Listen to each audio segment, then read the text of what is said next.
there, Riderflex Nation. Steve Urban here with more career advice and job interviewing tips for you. And as a quick reminder, if you enjoy our podcast, please remember to subscribe to our channel and like the episodes.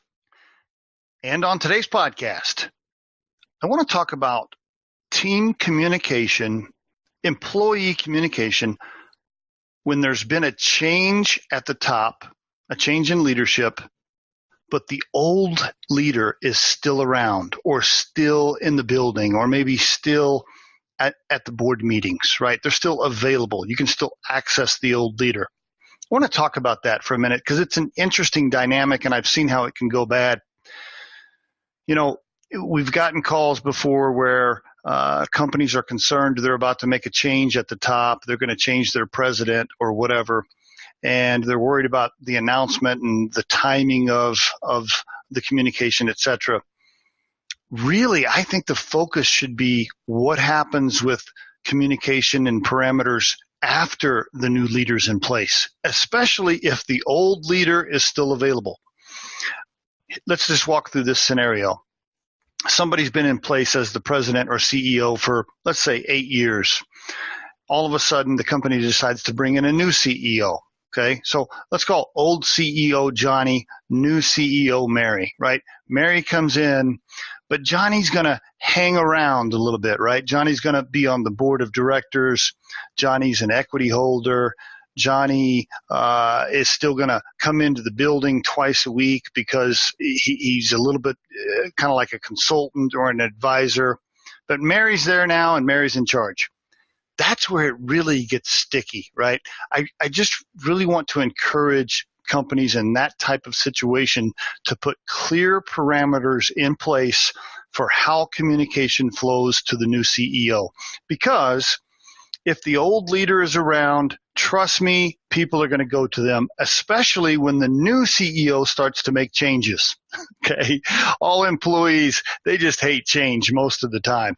And so no matter what the new CEO does, no matter what Mary does, no matter how good of an idea it is, okay, no matter how badly it's needed, when Mary starts to make changes, she's going to ruffle feathers and they're going to run right over to Johnny's office and they're going to start to complain.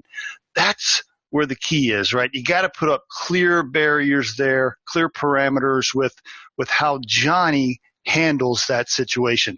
That's the key. Because when they come to Johnny to complain, he's got to push them back to Mary. He has to say, hey, listen, I appreciate your input, Bob. Thanks for, sharing this with me. But if you haven't talked to Mary about it yet, that's the very first thing you need to do. Go back, talk to Mary, discuss it with her.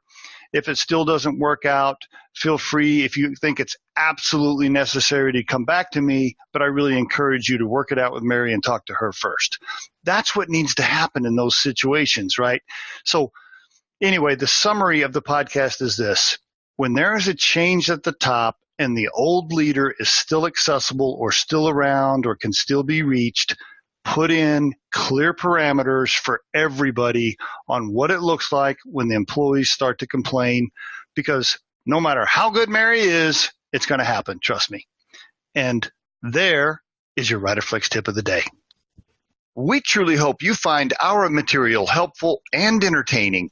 And while our podcast can be heard across most platforms, including iTunes, Google Play, Spotify, YouTube, and SoundCloud, you can become a supporter of this podcast by visiting our show on the platform Anchor FM.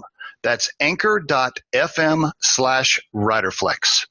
You can also send us your questions or suggested topics for future episodes to the email address podcast@riderflex.com or drop us a voicemail at 888-964-5876. extension 710. Visit riderflex.com to learn more about us.